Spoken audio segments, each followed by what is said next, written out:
Assalamu alaikum. This is Ahmed Kalanj from Pack 1215. This is Nasreen Kutli from 1215. All right. And today we have a very exciting topic that we're going to be talking about, which is the Pinewood Derby. Yes, so what is the Pinewood Derby race? Pinewood Derby is a very exciting event that Pack 1215 hosts annually. In fact, it's a Cub Scouts tradition, and almost all packs have their own individual Pinewood Derby. Basically, for the Pinewood Derby, each scout is going to be creating their own car with their own hands out of a block of pinewood with only a little bit of help from their parents. Can you tell me a bit about the Pinewood Derby kit?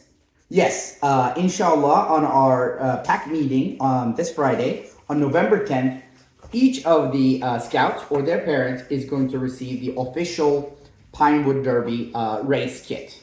Inside this kit, you're going to find basically just a block of pine wood. Okay, this is just a piece of wood that you're going to be using, or your kids, I should say, scouts from kindergarten age lions all the way to 4th and 5th grade Webelos are going to be taking this block of wood and making a Pinewood Derby car.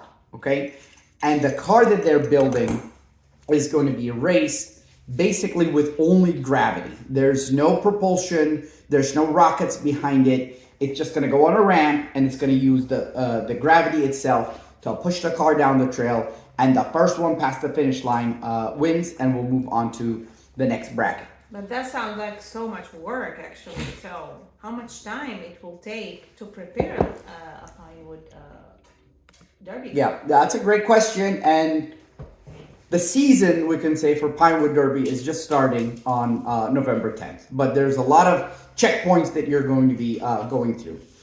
From November 11th, this Saturday, through December 1st, so you have about 3 weeks, you're going to take your block of Pinewood, and I'm talking to the scouts, parents can help a little bit, and you're going to draw the design that you want to cut out. You know, if you want a car shape that goes like this, if you want a wedge that comes down like this, if you want to, cut certain parts off the top like this, you're going to draw your design on the block of wood from November 11th until December 1st. So you have about 3 weeks to draw your design. The last meeting that we're going to have before the winter break is going to be on December 1st. So that's a hard deadline for when you need to turn in your car with the design on December 1st. The last meeting is December 8th. Mm-hmm. December 8th is when you receive your car back. So the meeting before the last meeting, you turn in your car with the design. And on the last meeting before winter break is on December 8th, you get the car back. So who's going to cut the car?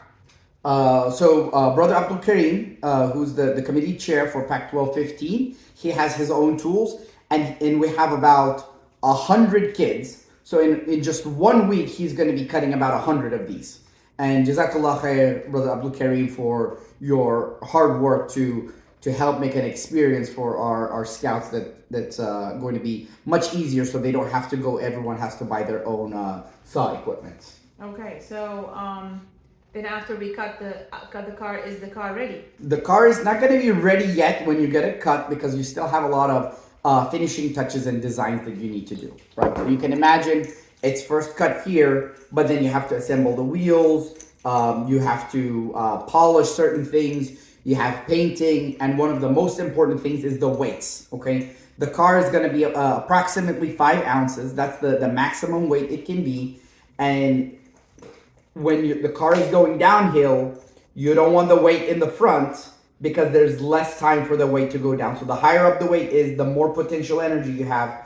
So what you want to do is kind of put all of the weights in the back of the car, and you can buy these tungsten weights that take very little space, but they're highly dense. So you can fill the back of the car to bring it up to 5 ounces.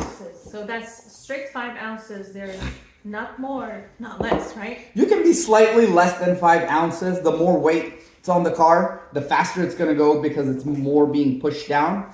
If you're less than 5 ounces, you have the risk of losing the race. Your car's not going to be fast enough. So whenever the car should be ready for the race. Right. What time? Let me come to that. Just wanted to clarify the previous question though. It cannot be even a tenth of an ounce more than 5 ounces. We're going to weigh each of the cars. Anything more than 5 ounces gives an unfair advantage, right? So these are the rules, and we're going to have gram scales that go to a tenth of a gram or even a hundredth of a gram, and we're going to make sure that they're not even slightly more than 5 ounces. The next question. So the next question is when the car should be ready to go for the race. Right. So after you receive your cars back on December 8th, you're going to have the whole winter break, right? And we're going to come back on January 12th and 19th. There'll be 2 den meetings. Nothing is due then, but you can kind of just track progress, talk with your den leader, make sure that you're kind of going along properly. And then the third meeting after, which is on this January 26th, which may be a pack meeting, that's when your cars are due. You can turn in your completed car on January 26th. Now, in case you're not 100% ready yet, what we're trying to organize is a final car inspection workshop on the Saturday after, which is January 27th in the afternoon. So we'll meet at a specified location, which might be Alpha Lot Academy, where we'll have weights and we'll have scales, etc. So if you need a little bit more time, you didn't really get to it, on January 27th, we'll be inspecting all of the cars that were turned in on January 26th, making sure the weight and axles and everything is correct. And anyone who wasn't able to complete their car, they'll have a few hours there to finish the car. At the end of that day, on January 27th, that's the end. There will be no further entries accepted into the Pinewood Derby race. They have to be submitted no later than January 27th at the end of that final inspection workshop. Okay, so what are the resources available for me as a parent to be able to create the design, polish the car, make sure the car is a good car for the Pinewood Derby race? Yeah, so there's a lot of resources you can find if you go online and on YouTube especially and just search Pinewood Derby. You're gonna find videos. There's one very, very nice video from Mark Roper. If you just search Mark Roper Pinewood Derby, it's gonna come up. Or even if you just search Pinewood Derby, it's probably one of the top results. So that's going to give you all the tips and tricks on how you can build a very fast car. Okay, so, and then let's go back to the question. So, how can I test that my car is good on my own? Right, so the simplest way to test your car, just get like a little ramp at home, a piece of wood or anything like that, and just put your car on it and, just make sure the 4 wheels are touching, make sure it's going straight, and just kind of continue to tune it that way just to make sure that it's flowing correctly. But if you use the design tips and you put the weight in the back and it's aerodynamic, and the car moves straight and the axles are inserted properly, and it weighs just under 5 ounces or up to 5 ounces, you'll have a pretty fast car. And can I put some designs on the car or add stickers on it or add objects on it? Right. So it's not just about having a fast car. This is a fast car.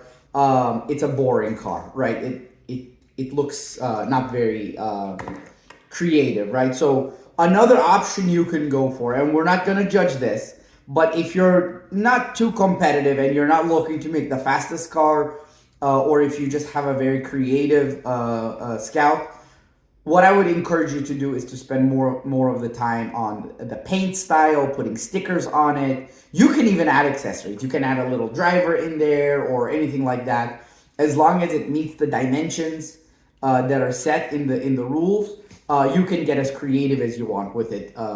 You can paint it, stickers, all types of things like that. Okay. So now what happens on the race day? Yeah. So race day is going to be on February 3, the week after, or 5 days after, 6 days after the cars are turned in. And And what we're going to do on that race day is when you arrive, the track is going to be ready. There's going to be all of the cars that have been checked in and qualified are going to be put into a bracket, and we're going to pick 3 cars at a time, and they're going to race. The first place that finishes in it will go onto a bracket. The second place will go onto a different bracket. The third place is going to get eliminated, and then we'll continue to go through until we crown a first, second, and third place winner. So let's go back to the questions again. Yeah. So let's say we went to the race and my car won. Yay! That's fine. That's good. That's happy moment. And what's next? Yeah. So when the car wins, first of all, first, second, and third place are going to receive a award, like a trophy that says you're first, second, or third. But then even after that, what you can do is compete your winning car into a regional race as well. District race. So the Northeast Georgia Council that Pac-12 15 is part of hosts an annual scout show, which this year in 2024 it's scheduled for April 20. So your winning car is eligible if you're in the top 3 to register for the Scoutland Regional Pinewood Derby race. And is it in Scoutland or is it in Gwinnett?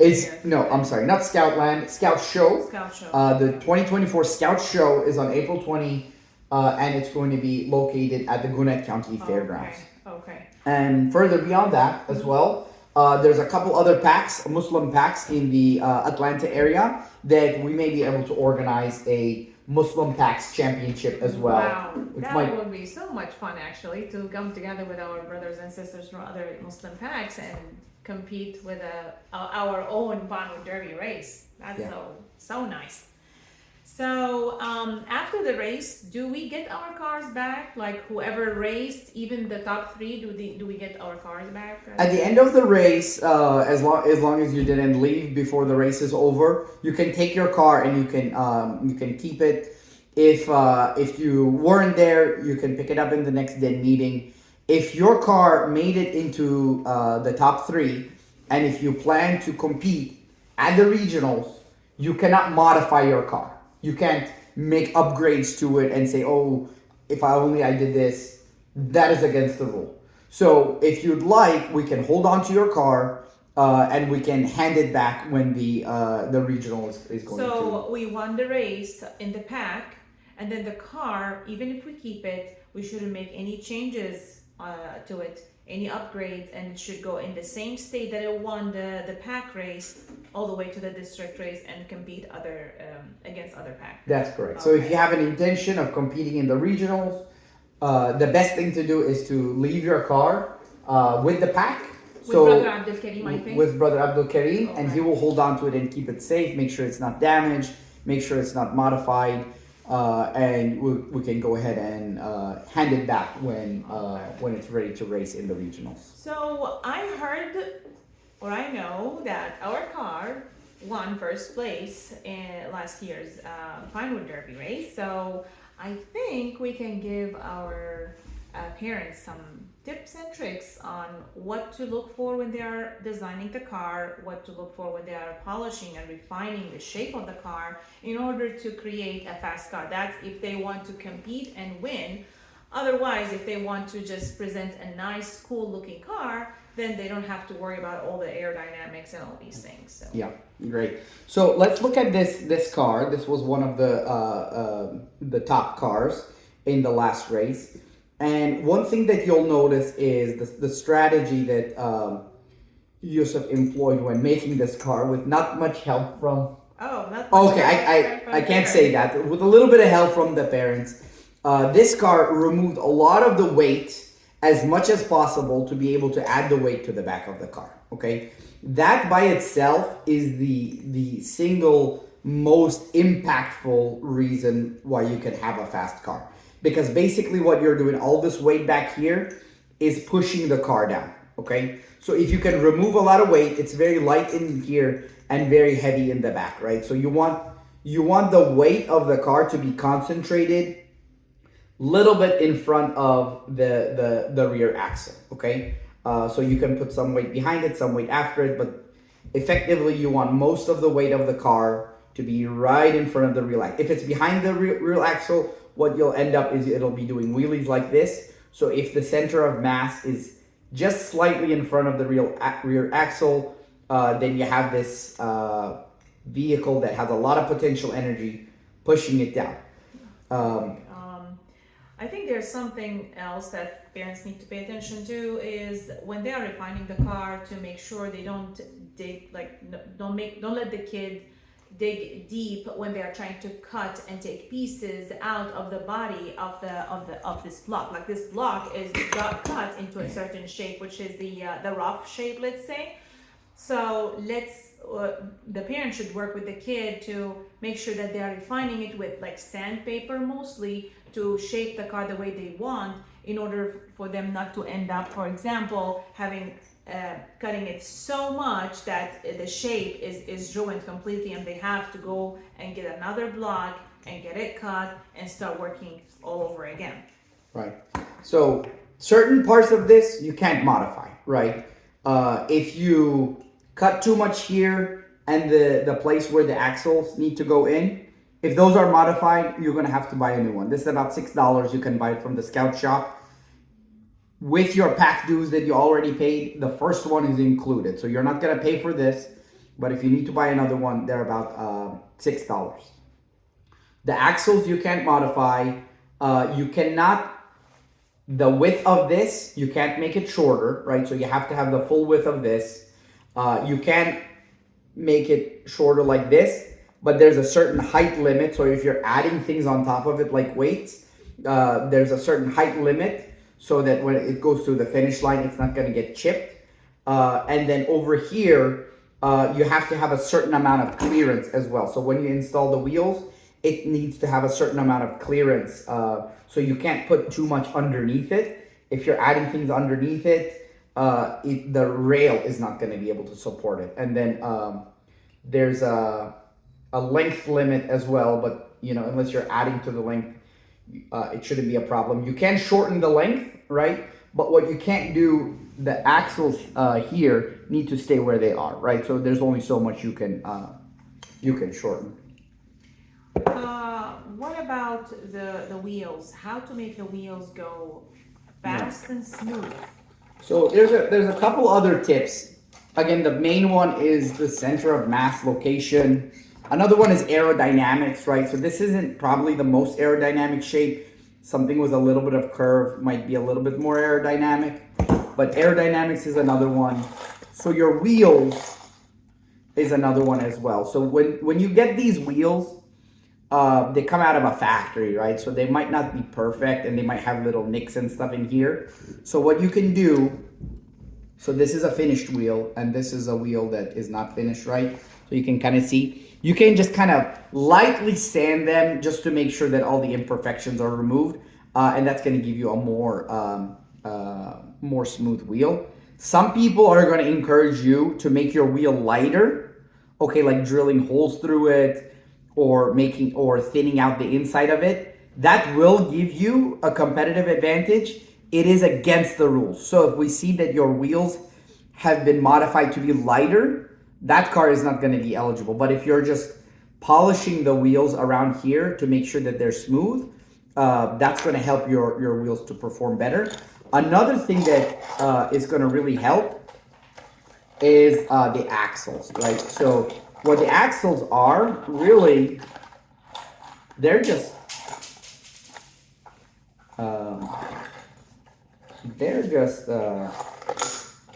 thank you. So the axles are just nails. Okay, let's see how well that looks. They're just nails, but they have little things here, and they're not the smoothest. So if you take these, and if you really polish them with sandpaper and you remove all of these little nicks in here, basically what you're gonna have when the wheel is on, so this is a non-polished one, right? So you can kind of see how it goes for maybe a few seconds like that. Let me take a wheel off of this this winner car, right? And let's do that.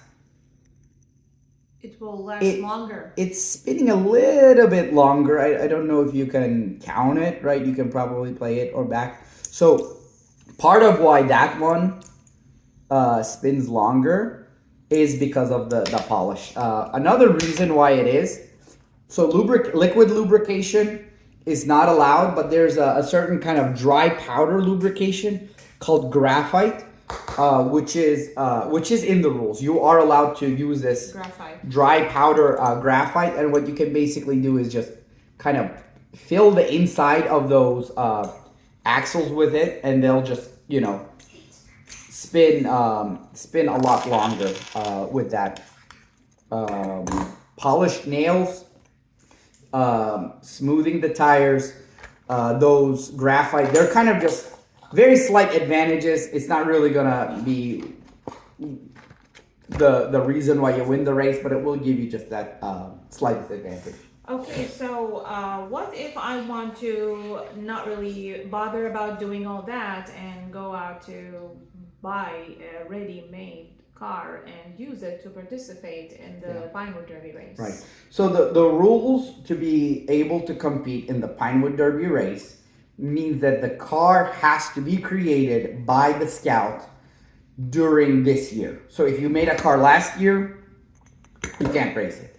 If you bought a car, you didn't make it, even if it was made this year, you can't race it. It has to be a car that your scout is making during this year. And yes, we don't expect 6, 7-year-olds to make full Pinewood Derby cars. Parents are encouraged to help with that. Anyway, it's a family activity. Sometimes they say that the parents will be more invested in the Pinewood Derby race than the kids themselves, especially the smaller kids, the younger kids. However, it's something nice to do it with your kids and along the way to teach them certain things because they are creating a car and there is a lot of science going into it, and that's something good to share with the kids and for them to build their knowledge and get some hands-on experience with that. Yes, truly, it's a good family activity. Bond with your son or daughter. Work on it together. You got to have multiple weeks to do this. Design it together. Sit down on a piece of paper. How do we want to design it? Get the design back, cut. Start working on these things. If you're polishing things, you can have them help you with it. If you're kind of carving things out, they can paint it, for example. You don't need to help at all with the painting. Designing it, putting the stickers and everything. So it's truly their car. You're just there to guide them and help them. And if you're using tools and stuff like that maybe not age appropriate for the Lion Tiger Scouts, perhaps the adults should be doing that. But ultimately, you're there just to guide them and to help like them. Like a chainsaw or a drill or stuff like that, or a knife. They need to pay attention to using it in a safe way. And also a note that when you're working on your Pinewood Derby car, make sure you line the place with something because there will be a lot of mess from the dust and the small chips of the wood that you're taking off the body. Yeah, maybe don't do that in the dining room. In the dining room, yeah. So I think that concludes everything, and still parents, they can reach out to their den leaders for any information, any questions. We have a long time and for the kids to work with their parents on the Pinewood Derby design and cutting and making the car. Any questions you have, please reach out to us. Don't hesitate on the parents WhatsApp group. I think we can post questions during the meetings. We can talk about it, and inshallah your car will be a winner. Yeah. Use the WhatsApp group. Communicate with your den leaders. You can also go to www.pack1215.com/PWD. That will have the details, including the timeline, when things are due, etc. Things like that. You can find a copy of the rules there as well. And if you have any question or hesitation, don't hesitate to reach out. Okay. Thank you very much, and Assalamu alaikum. Wa alaikum salam.